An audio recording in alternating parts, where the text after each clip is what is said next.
duk yanda za a rayuwa kai kokari ka mallaki wannan coins din mai suna SRP. Duk yanda za ka mallake shi, amma ka tabbatar ka siya da kuɗinka, ba wai ka je ka aro kuɗin wani ba. A yanzu yana darajar dala 2.3, dala 2 duk kwaya ɗaya, dala 2.3. So abin da yasa nake muku wannan bayanin shine, na san mutane da dama za ku san wannan pin din da ake a America, season pin ne na cartoon, wanda mai sunan shi ne Samsung ne ko mai sunan shi. So sun yi hasashe da yawa a duniya, kuma duk hasashen da suka yi yana tabbata.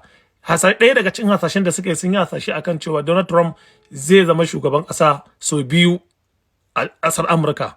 Yayi na farko, yanzu kuma gashi na 2. Ku duka sun yi wannan hasashen. A cikin wannan hasashen sun yi hasashe kuma again, shi wannan coins din mai suna SRP, sun yi hasashen zai kai dala 100,000. Zai kai nawa? Dala 100,000 duk guda ɗaya a 2025. A cikin hasashen da suka yi kuma, suka yi hasashe cewa Bitcoin zai faɗo, zai koma dala 1. So don haka kai sai ka zauna ka yi tunani. Kuma wannan coins din tsohon coins ne. Tsoho ne, wallahi rigima ka ringa yi akan shi. So don haka idan kana da kuɗi ka bibiya da abin da ka ji na faɗa, kakka kareta, ka fara zuwa ka je ka bincike, tunda akwai waya a nan ka ko, je ka bincike ka ga me abin da na faɗa gaskiya ne ko ƙarya ne. Zan sa muku bidiyo, ku kalli wannan bidiyon ku ji abin da shi wannan cartoon din yake faɗa. Wannan cartoon din da yake gani, duk abin da suka fito suka yasashe sai kaga ya tabbata a duniya. Kwanakin baya sun yi akwai wani cartoon da suka yi na bayani akan Pi Network. Shi yasa muka ga muku cewa Pi Network yana ɗaya daga cikin kuɗin da zai zama kuɗin duniya.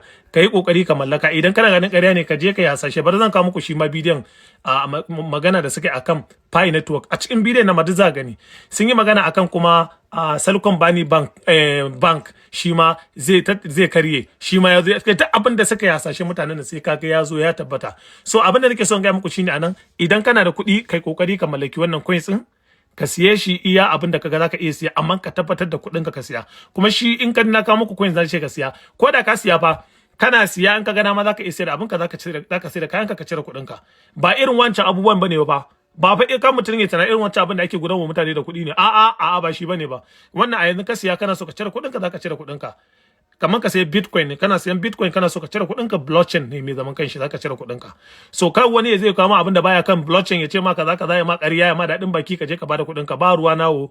Wannan abin da na kawo muku Satoshi ko Bitcoin, duka suna da blockchain nasu mai zaman kansu. Kun gane? Ba mining bane ba. Wannan coins ne mai zaman kanshi, yana kasuwa. Dan haka idan kana bukata ka nemi wanda ya iya siya ya sai ma. Wannan shine kawai. The Simpsons predict XRP reaching $100,000 and Bitcoin crashing to $1. In episode 9, season 38 of The Simpsons, a jaw-dropping prediction shakes the financial world. The episode opens with a news flash. XRP has skyrocketed to $100,000 per coin, while Bitcoin, once the king of cryptocurrencies, has plummeted to a shocking $1. Springfield is thrown into turmoil.